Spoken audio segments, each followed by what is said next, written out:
यो राजनीतिभित्र कसरी हिँड्नु भयो? राजनीतिमा उभिएको छैन अहिले पनि। राजनीतिमा उभिएको होइन, मलाई काम गर्न आउँछ, काम गर्न दिनु भनेर काम गर्ने मात्रै हो। काठमाडौँ महानगरपालिकामा जब हामी हुँदाखेरि शिक्षक आन्दोलनहरू हुन्थ्यो नि, हाम्रो शिक्षकहरू चाहिँ प्रायः जानु हुँदैन थियो। खासमा चाहिँ किन भन्दाखेरि त्यो शिक्षक अतिरिक्त शिक्षकहरूको मागहरू चाहिँ हाम्रोमा पहिल्यैदेखि पुरा भएको थियो कि उहाँहरूको तलब सरकारी स्केलभन्दा मानवले थपेर बढाउने अनि विद्यार्थीले पढ्दाखेरि विद्यार्थीको त्यो स्कुलको पूर्वाधार पनि देशभरिको भन्दा राम्रो बनाएको थियौँ हामीले। र शिक्षामा सिप बुक फ्राइडे भन्ने थियो क्या, भनेको स्कुल पढ्न जाँदाखेरि त्यो पढाइ बाहेक पनि अर्को स्किल सिकेर जानुहुन्थ्यो उहाँहरूले। अनि त्यो खाजामा पनि त्यो खानाको क्वालिटी र स्तर आमाको माया। अनि त्यो चाहिँ हामीले शिक्षाको क्वालिटी पूर्वाधार र शिक्षकहरूको प्रशिक्षण पनि बढाएको थियौँ।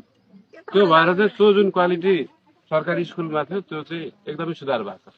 हाम्रो मन्त्रीदेखि प्रधानमन्त्रीको सोर्स लाएर फोन आउँथ्यो कि हाम्रो सरकारी स्कुलमा चाहिँ भर्ना गराइदिनु पर्यो, उ गर्नु पर्यो भनेर। त्यही सरकारी स्कुलको त्यही क्वालिटी अफ एजुकेसन त्यही चिज चाहिँ देशैभरि गर्न सकियो भने शिक्षामा सुधार हुन्छ। शिक्षामा सुधार हुन्छ। तपाईँले शिक्षामा काठमाडौँमा गरेको सुधार, तपाईँ कार्यकारिणी स्थानीय सरकार प्रमुख हुँदा जति सजिलो छ,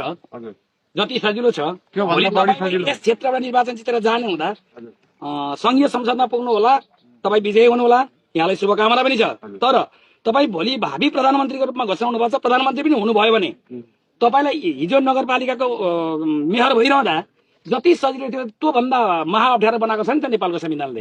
त्यति त हामी देख्दैनौँ। त्योभन्दा सजिलो चाहिँ हुन्छ किनभने महानगरपालिकामा 162 जना जनप्रतिनिधिमा म एक्लो थिएँ, तर सदनमा जाँदा त कमसेकम 51% भयो, आफ्नो बढी भयो भनेर कमसेकम हाम्रो सांसद त हुन्छ जुन महानगरमा थिएन।